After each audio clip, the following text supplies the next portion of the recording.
All right. Welcome into another edition of the Ostrom Avenue podcast. And Syracuse has a national championship under its belt. The men's soccer team takes down Indiana in neutral site Cary on Monday night in what was a thriller of a game to capture their first ever national championship in penalty kicks, no less. What a way to kick off another episode of the Ostrom Avenue pod. Johnny Gadamowitz, Ethan Frank, Jordan Leonard. Guys, what's going on? Where were you Monday? I mean, I know where you guys were. You guys were inside the friendly confines of the JMA Wireless Dome. How was it? What was the experience like being on campus? I'm back home for break. You guys still in the Salt City. Put me there. What was it like? Well, I didn't know we had Matthew McConaughey hosting this podcast with that intro, Johnny. But it was very, very cool. Jordan had a better seat than I did in terms of watching the basketball game. But I'd argue I had the better seat to watch the soccer match, because where Jordan was sitting is right, near courtside by the TV booth.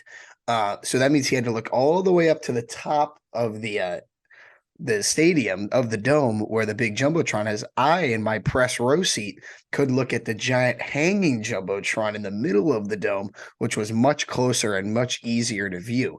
So it was very, very cool. The entire student section did not watch the first half of the basketball game. They went behind the grandstand. So if you're looking at the court from, let's say, where the student section is, the entire student section went behind the grandstand to watch the soccer match.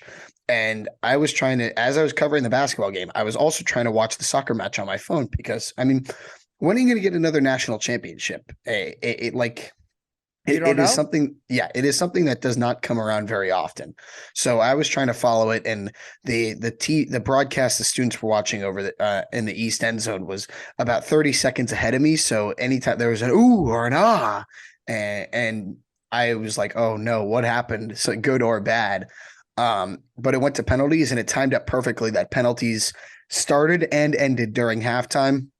Talked in the locker room after the game with Jesse Edwards and Judah Mintz. They said Coach Boeheim was not thrilled that the players were kind of peeking over at the jumbotron to watch the end of the soccer match instead of the warming up for the second half. But Jesse Edwards said he went to almost every single soccer home game this season for this team, and then he was there at 2 a.m. like I was to greet the team. And I mean, shout out to Ian McIntyre. This guy, I mean, I was texting this morning with some people, and like that I was there, and I mean, the words that come to mind: Ian McIntyre, humble, thoughtful, just so appreciative. He gave a high five to every single person that was waiting there outside of Manley Fieldhouse. In 10-degree weather, no less. Yes, in 10-degree weather at 2:30 a.m. Waited until everyone had left to get in his car, scrape off all the snow and ice that had accumulated over the last few days, and then drive off into the night a national champion. I mean, that guy is all class. You could see it through the TV, through his interviews, just the way he speaks. He's an incredible coach and just an incredible person. So I could not be happier for him. It was a really cool evening, and over a span of a few hours. Yeah, it was awesome. I was also trying to watch it on my phone as trying to report on the basketball game, and I've lost my voice a little bit trying to rooting for the men's soccer team. I was sitting next to who was on stats for the basketball game, Annie Clapp, and she was like, when it got to 6-6, she's like, she couldn't watch because it was and it was the longest they'd ever gotten in penalties, I think, in college soccer history.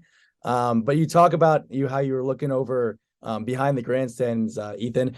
Indiana scored their game-tying goal at 2 during the national anthem. So it's like the students had to hold in the groans during the national anthem when they were watching on the other side. It was awesome. Nathan Apoku and Kurt Kalov, the two regulation goal scorers for the Cuse. It was the Orange and the Hoosiers really just trading blows throughout the entirety of that game. And then, of course, Anthony Sinclair, one of the more veteran tenured players on the team, providing the game-winning penalty kick. And a shout out to Russell Shealy as well. I mean, the Orange goalkeeper, I couldn't imagine having to go through a situation like that, standing in net between the pipes, making save after save with the national championship on the line. That's not a situation I'd want to be in. But Shealy was certainly up to the task, and of course an integral part to capturing that national championship for Syracuse. So a lot to celebrate, a lot to be proud about for a team that has just been a heck of a lot of fun to watch down this home stretch. Yeah, and before we move on, Johnny, I know you definitely covered some of these games this season for the men's soccer team. Did you see this coming watching this team in the regular season? It's funny you say that because I was in ACC Network broadcast booth for a very early regular season game. It was actually the opener. It was when Syracuse played Iona at SU Soccer Stadium on Thursday, August 25th. And if you told me then that team was going to be in a national championship game, no shot. And Ian McIntyre said a similar thing. After the game had concluded yesterday, they had him on the broadcast for, a post-game interview where he was, wonderful as always. And the final question they asked him was, look, did you kind of see this coming? And he said no. And I don't think that, I think that makes sense. I would agree with that sentiment. It was a 2-0 win at the time over Iona. But if we're talking national championship caliber team, they probably should have beat Iona 7-0 at that point. So no, to answer your question. I think it was one of those instances where this team just got better as the season went along, and then they were playing their best soccer at the end of the year when it mattered most. Johnny, it feels like they were just a team. Sorry to cut you off, Jordan. It just feels like they were a team of destiny in a way. Like every win, it just felt like, okay, the ball is continuing to roll. And it's not like they're blowing teams out. I want to say almost every single game in the NCAA tournament was either a 1 or 2 goal win. One. No, it was only one. Multi-goal win. Penn was 2-1 in OT, then 1-0 over Cornell, 2-1 over Vermont, 3-2 over Creighton, and then of course the national championship. So like it didn't, they were getting it done in so many different ways. Sometimes it was, these defensive slugfests where even getting the ball even close to the net and maybe finding the back of it was a struggle, or it was, that 3-2 game against Creighton in the Final Four, like you mentioned, Johnny. But it just felt like every game that they kept winning, that hope and anticipation was building. I guess the fun thing about a run like this is that your expectations were not very high. And when you have an unexpected run, those are usually the most fun because it's more joy at the end than it is relief. Like when you go into something expecting something, you're more likely to be disappointed than you are, elated. At this point with this team, it was, wow, soccer, Syracuse. I mean, those two things don't really go that well together. In December, no less. Yeah, when the team's returning home and it's 15 degrees outside and there's snow on the ground, not really a place for soccer. But honestly, every game, to me, they just felt like a team of destiny. And thankfully for Syracuse fans, thankfully for the players, coaches, staff, it worked out in the end. And I couldn't be happier for a better group. Yeah, Johnny, I got to ask how you asked about our experience. What were you watching it? Were you doing the split screen? I was doing the split screen. So it's funny because I was hanging out with my family in the basement. They were watching a TV show and I had the split screen going on my laptop. And then sure enough, the episode ended, whatever it was, right as it was about to go to PKs. I said, guys, this doesn't happen very often. National championship penalty case. We got to put this on the big screen. They agreed and they were on board and they got into it too. So give them credit there. But yes, we watched the PKs on the big TV downstairs and then made the transition over to hoops for the second half. But it was an interesting night. I would be lying if I said I didn't regret I'm not in Syracuse. I wish it was an atmosphere that I could have enjoyed. I'm sure campus must have been quite the scene last night, especially at 2 a.m. when the bus got back. But massive congratulations are in order for Ian McIntyre and the rest of this men's soccer team, a national championship, and certainly a whole lot to be proud about. We'll transition over to hoops because there's some stuff to be proud about as well for this SU men's basketball team. 4 straight wins after they got the doors blown off of them by Illinois a few weeks ago. Obviously, the ACC opener at Notre Dame, then you steamroll Oakland, handle Georgetown pretty easily. And it took a little longer than I think any of us would have thought, but you still get to a double-digit win over Monmouth. And now on the year 7-4 with a couple of more tune-up non-conference games, if you will, coming up. I say stuff to be proud of in terms of the wins, guys, but I got to be honest. I mean, I'm a little worried. You can't let Monmouth shoot 57% in the first half. You can't let Monmouth shoot nearly 50% in the game. I know a win's a win, but I think that was my takeaway from yesterday was that, look, this is 1-9 Monmouth. This has no business being a game. That game should have been over before it even started. And I think the weird thing about it is it's not like I can even pin it on anything. Like, yeah, okay, the defense was terrible, especially in the first half. And Boeheim said that after the game. But outside of like the defense being better, which granted, of course, is a very big thing, there's not a lot of things that I can point to that say, oh yeah, that really went wrong. That's something you need to fix. That's something you need to address.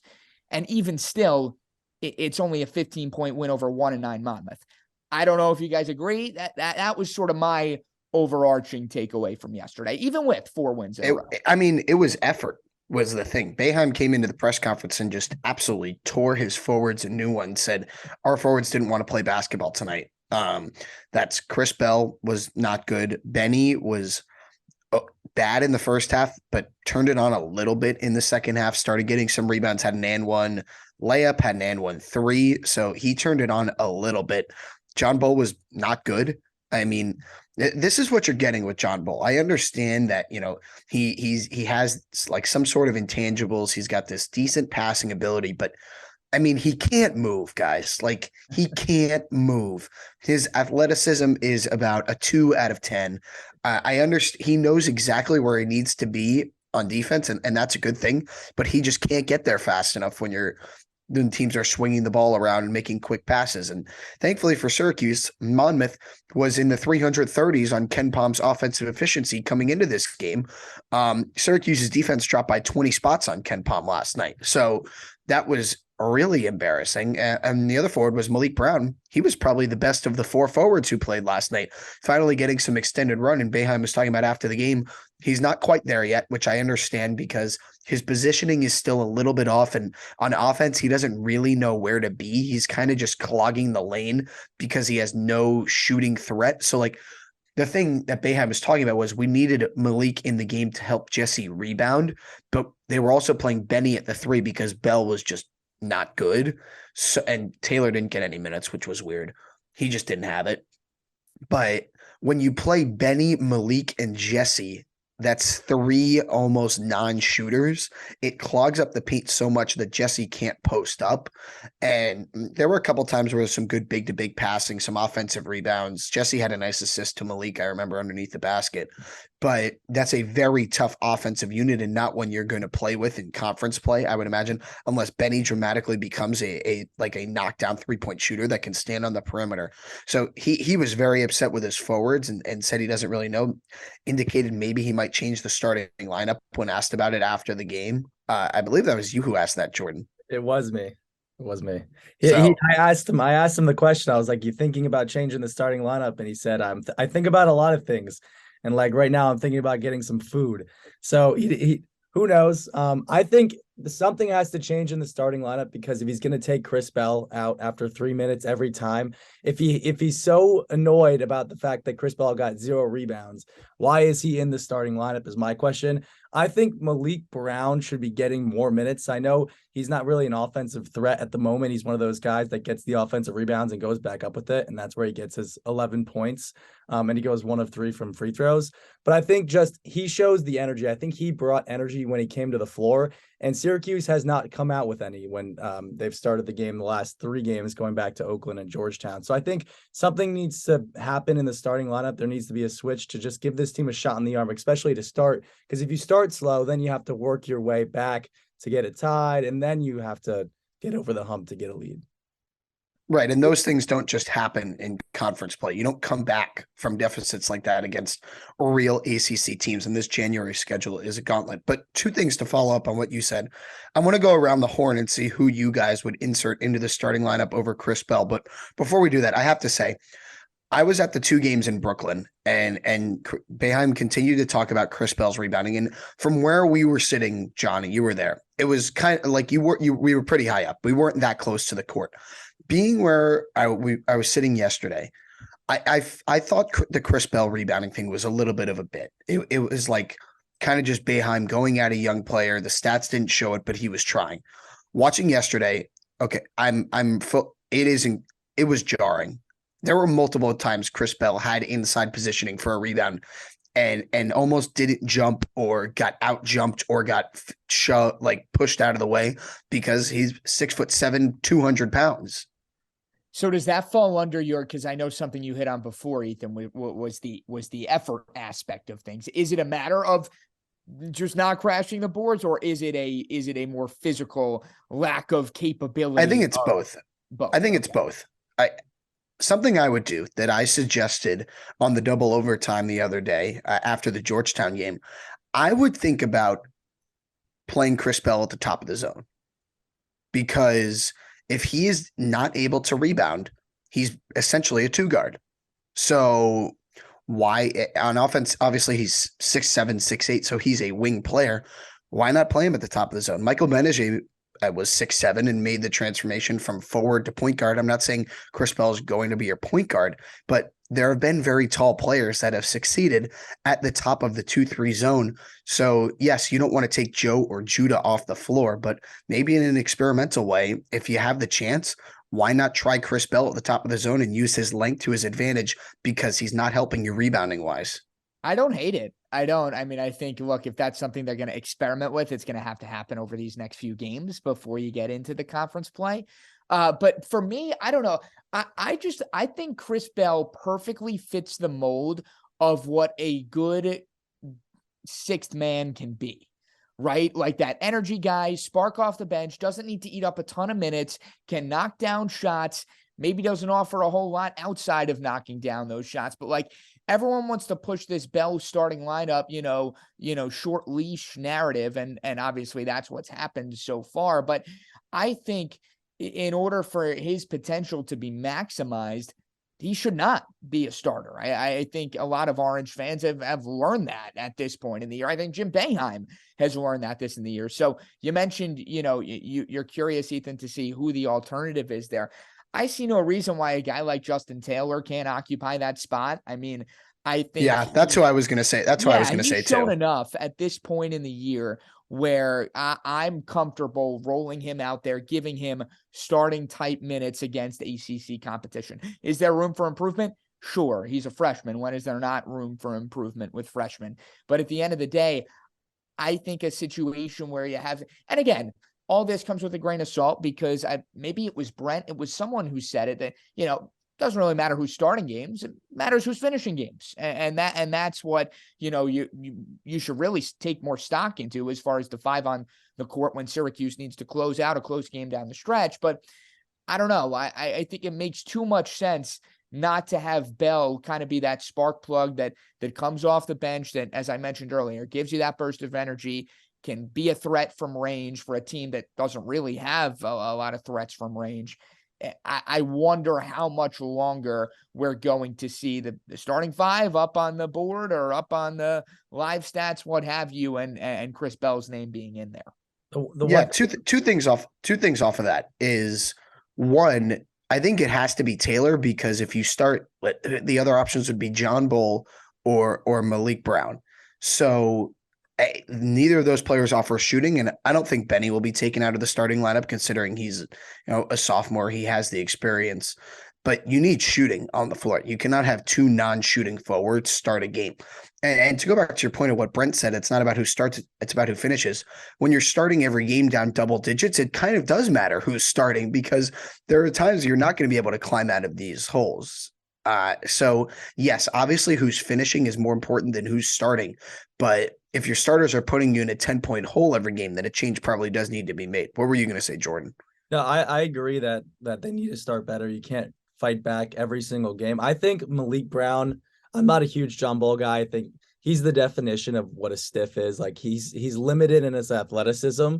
I'm a Malik Brown fan only because with the offense that's on the floor being Judah, Jesse, and Joe, I think, and Benny, when Benny like played good on offense yesterday, 5-10 from the field, I think that's enough offense to start the game where you can put a defensive minded guy, because it's not necessarily the offense has had a slow start over the last couple of games. The defense has just been really bad to start the game. Like their rotations have been bad. They've either been slow or they're going past the shooters and they're allowing penetration into the middle of the zone. So I think there's enough offense to start the game on the floor that you can sub in a defensive minded player to start.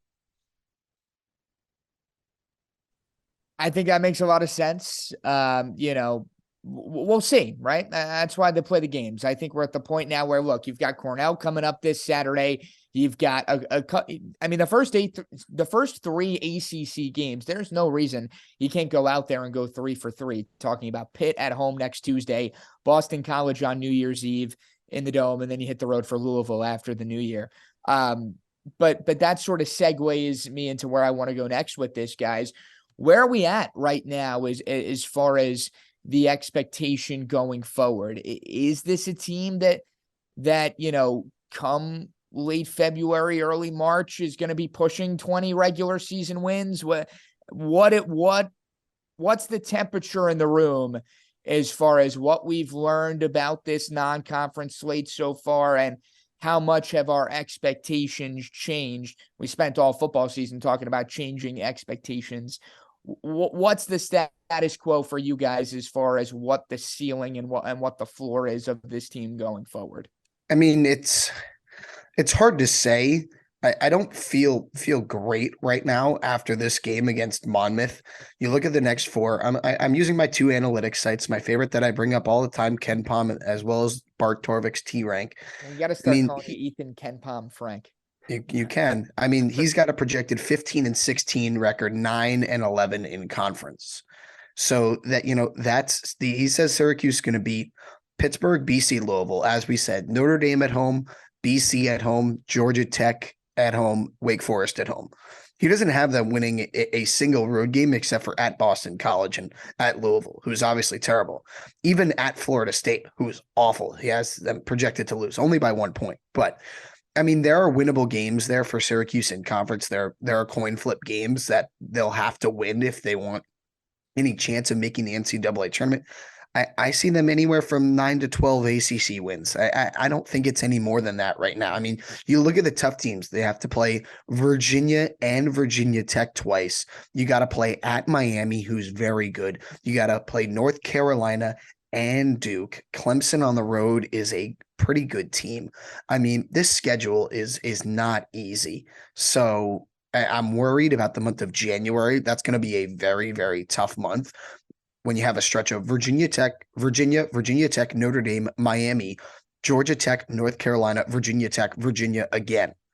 So you start that stretch with the 2 Virginia schools and you end it with the same 2 schools. And those are 2 of the top 4 teams in the conference right now. So I'm pretty worried about that when it comes to that, because you can't start slow against those teams.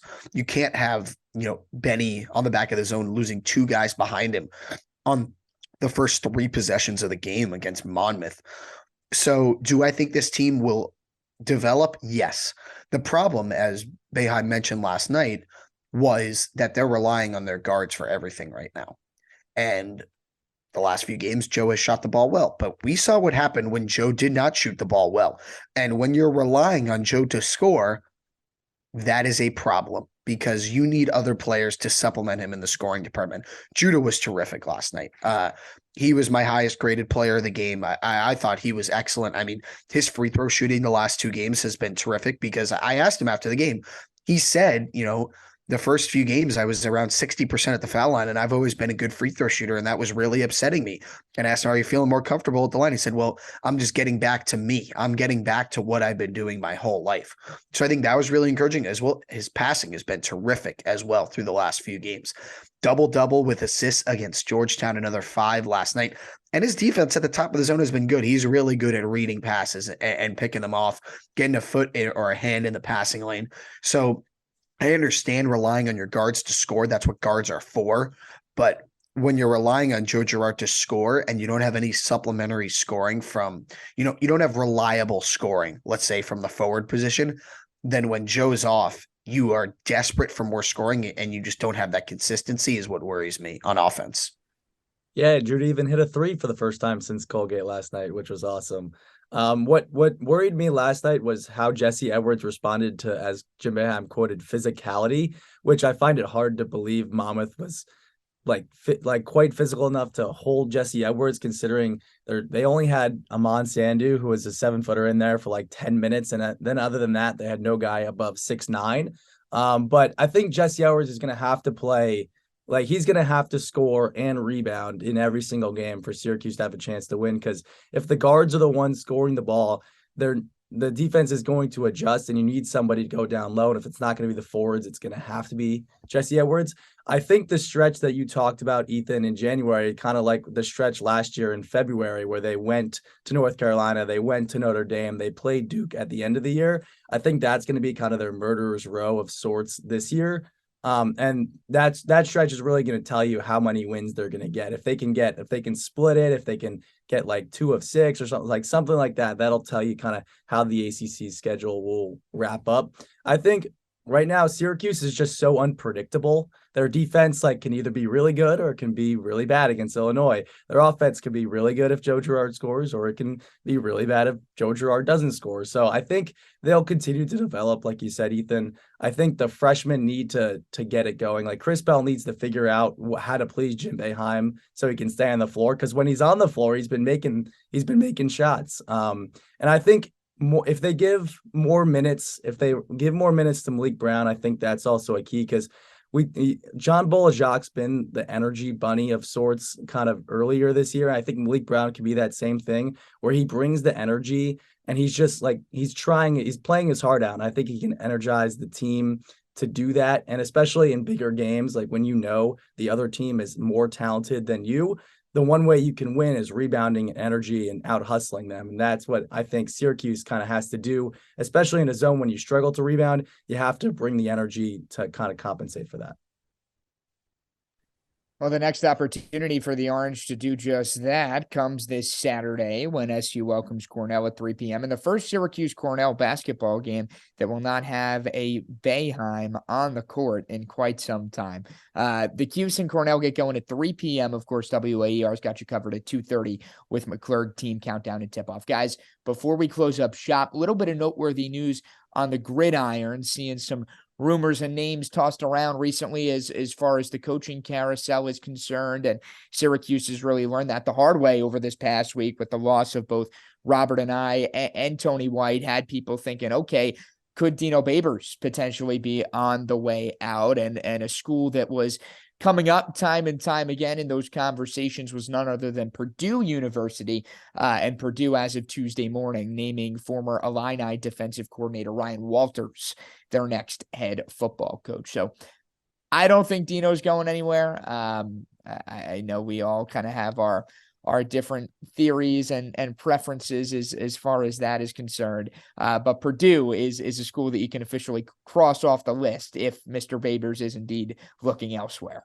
Yeah, I think the prevailing theory of what we got from Dino Babers being considered a candidate or a name to watch at Purdue is, maybe a little agent manipulation, trying to be like, hey, John Wildhack, Dino's getting looks from other schools. You might want to put some more money in this man's pocket, is how I've read into it since there was just all smoke and no fire. But yeah, I don't really expect Dino to go anywhere. I just don't want John Wildhack to make another crazy decision where he gives him a very lucrative extension after one good season, and then the following 3 seasons are just tearing it back down to the ground. So that's really all I have to say on Dino. He's probably not going anywhere, just looking for some more money out of Syracuse's pockets. But I will talk about the coordinators, because I sent out a couple tweets from our account last week. I mean, Tony White, people are saying, some people are saying it's a lateral move. Some people are saying it's a step up. I think it's a step up. I mean, Nebraska is one of the most historic programs in the history of college football. I understand they've been down for a while. Last I checked, they still sell out every game in Lincoln, Nebraska. So, I mean, that is a pretty big feat in itself. I'm sure he's getting a nice raise. And Matt Rule is a proven college football coach. For all the failures he had with the Panthers, I mean, this guy built up Baylor, I mean, Baylor, talk about rock bottom. I mean, that was an absolute, I don't even know the word for it. Probably not okay to say. I mean, what that program was before Matt Rule got there, because of everything that went on. So I think this is a step up for Tony White, and it's just one more step in the ladder before he eventually becomes a head coach. Robert Anae, now that is interesting. I am a little conspicuous as to why maybe Robert Anae just wanted to come to Syracuse to set up Jason Beck, is my deep conspiracy theory, is that this was always going to be a 1 or 2 year operation for Anae, because I mean, Beck's been working under him for almost 15 years now. He definitely deserved to be an offensive coordinator somewhere after being a quarterbacks coach for so long, and the track record he had working with quarterbacks. So maybe, it happened quicker than they thought, but Anae is not a young guy, and Beck is not an old guy. So Beck needed this opportunity, and I think Syracuse was right to give it to him, because I trust his vision, and I think he'll bring new things to the offense next season. So I like promoting Jason Beck to the full-time offensive coordinator. Nick Monroe's the interim defensive coordinator. He's been Syracuse's best recruiting coach over the past few cycles, bringing in guys like Deuce Chestnut, Elijah Clark in the transfer portal, and really building up the secondary. He's the passing game coordinator on defense, and Syracuse's defense has been very good. So that tells you all you need to know there. But a lot of turnover, and we'll see how things all shake out in January. But a lot more news going on with the football program than I think we expected over the last week or so. Yeah, losing 2 coordinators in one day was definitely not expected. I think Tony White definitely got a step up in Nebraska. Coaching a Big Ten defense is definitely different than coaching an ACC defense. And then I don't know about the conspiracy theory. I think Robert and I going to NC State, obviously they're a better team than Syracuse. They were ranked pretty much all year when they had Devin Leary. So I think it's a step up for him. I do like very much the hire or the promotion of Jason Beck. I think he's going to be a good offensive coordinator. But I was more looking up, how about the defensive lineman transfer from Alabama? The defensive line was decimated due to injury, and then it was painful to watch. How about getting a 4-star from Alabama as a defensive line transfer in the portal? That was awesome. Certainly big news, and some good news from a Syracuse football standpoint. Of course, we'll have plenty of Hold your horses. Hold your horses. If someone's been at Alabama for 4 years and they're finally entering the transfer portal, there's got to be something up. If you're leaving Alabama for Syracuse, that smells a little fishy to me. He got an offer from Alabama. He's playing on Alabama. Okay, that was also 4 years ago. You take what you can get. Exactly. Obviously, I'll take what I can get with this defensive line, but yes, something still smells a little off to me. Regardless, Syracuse gets ready for Minnesota in the Pinstripe Bowl. We'll have plenty of coverage on that Pinstripe Bowl in next week's pod, leading up, of course, to the big game at Yankee Stadium on December 29th. That'll just about wrap things up for this edition of the Ostrom Avenue podcast. Syracuse men's soccer, national champions. Syracuse men's basketball, 4 wins in a row. Syracuse football, gearing up for a bowl game. And Kodai Senga is a New York Met as well. Gotta love that. With Ethan and Jordan, I'm Johnny saying so long. You can find us wherever you get your podcast. That'll do it for this edition of the Ostrom Avenue Pod. Thanks so much for joining us as always, and we'll talk next week.